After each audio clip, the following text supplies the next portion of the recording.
Welcome back. Nick and Lex here. Hey everyone. How's it going, guys? So today we're gonna react to some band called Wishbone Ash. Yes, and this is the very first time we've ever done this band.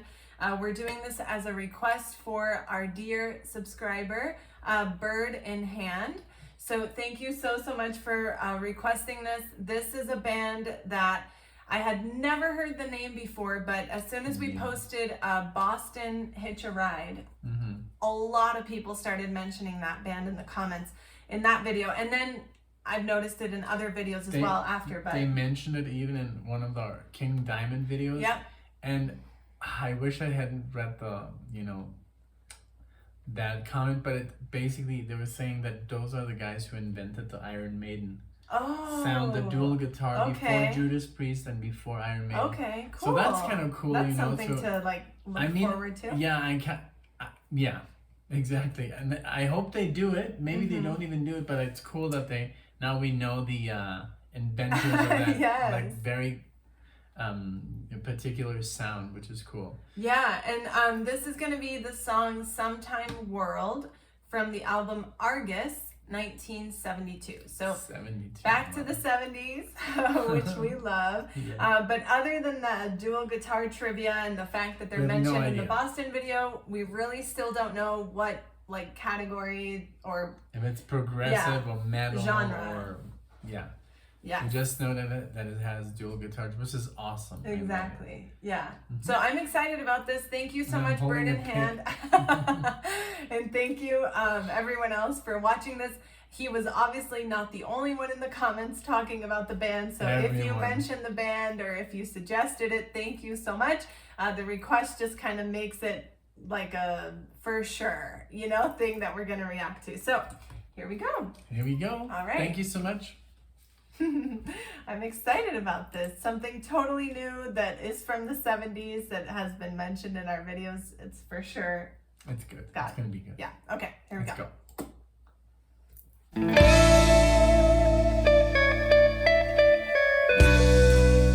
Man, oh man, who felt the same way. Look, the world had passed him by.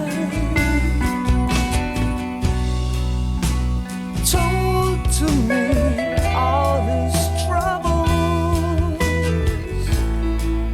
that the world had made him cry.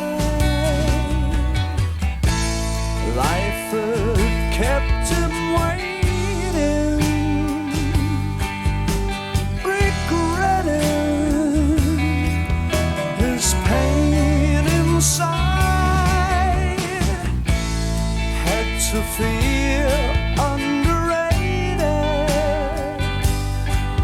unhated, besides.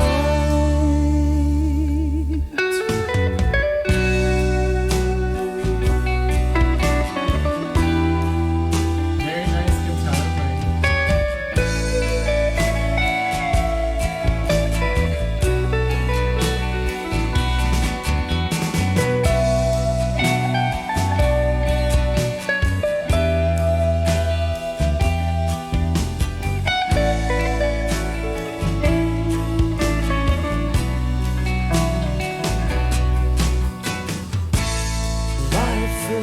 Kept him waiting,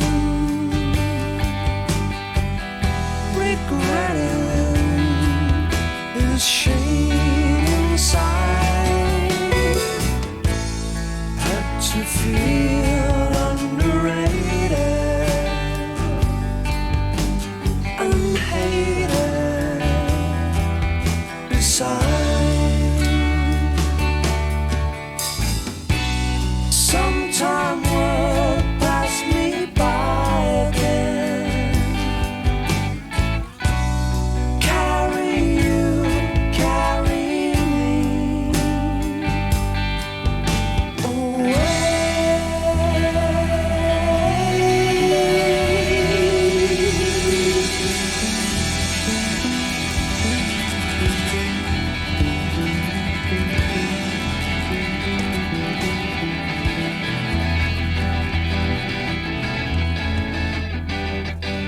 before we go into that section, that was kind of cool. I love the. It sounds almost newer than 1972. Yeah, it sounds very new. The recording is very crisp. Crisp and very. It sounds almost like something that could have been recorded. Right, like now. You know? I agree. I love the guitar. It sounds very Gilmore-ish. Very warm tone. Yeah. Very. You know that those bends he does. Very cool. Very meaningful. Like every note has like a purpose. Exactly like Gilmore. Yeah, Gilmore when he solos, it's very calculated. And the harmony of the voices too is nice because they're not in the same tone. Same note. So one is a little bit deeper and one is so and I love that it was like a little section of a song and now it's turning into something more upbeat. And that's what I really like this. It's really good. Very nice. Definitely something that we are going to be listening to again. I can already tell, even though it's not over yet. But thank you, Bird in Hand. This is awesome. I'm glad you paused because so crazy that there's so many bands that you don't know, and it could be like your favorite band and you have no idea that it exists. Yes, I know. But yeah, well, let's continue. It's really wonderful. Thank you so much for this request. I'm loving it.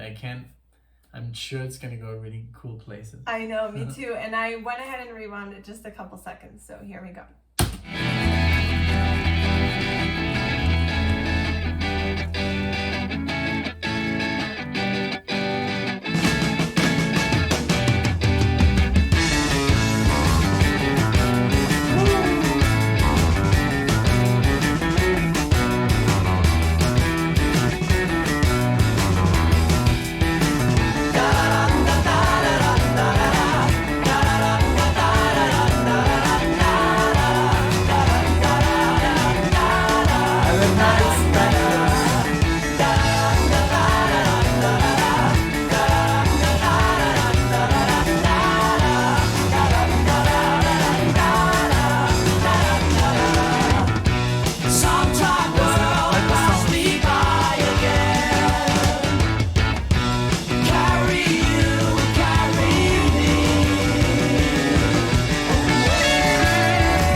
I love this. You know what I love? Can I start? Sure.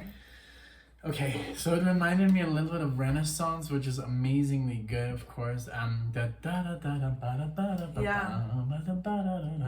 You know, and then another thing that caught me by surprise is this guitar player, because at this, like in 1972, people were not playing a lot of like, did you hear all that lines, those licks like like arpeggios? Very classical influence. It sounded very like the guy, that guitar player was very classic, like maybe like a lot of Beethoven, a lot of Paganini, you know, a lot of those like things, those licks were in classical music. And it was not the typical blues guitar, like, you know, at first, yes, the bends, but this guy, this solo, this whole thing he was doing, solos. and also and also the sound though, like, I have a theory here. Okay. Is this the guitar player from Boston? Because the guitar sounds exactly the same distortion. I don't know. It has that really. You're right. Because the distortion of Boston, and maybe the guitar that's why player, they mention him so much.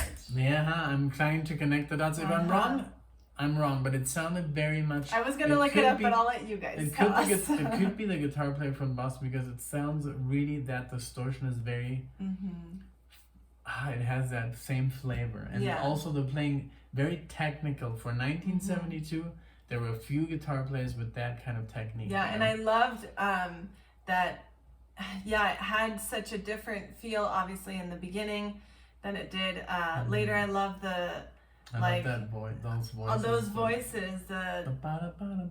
Yes, exactly. And like a group of people. So that did feel very 70s. It did feel like kind of communal or something, which I really like. And the fact that there were two solos was a treat. Super cool. You know, and I don't know if I was gonna ask you, like, you think it was the same guitar player doing both? Yes. Okay.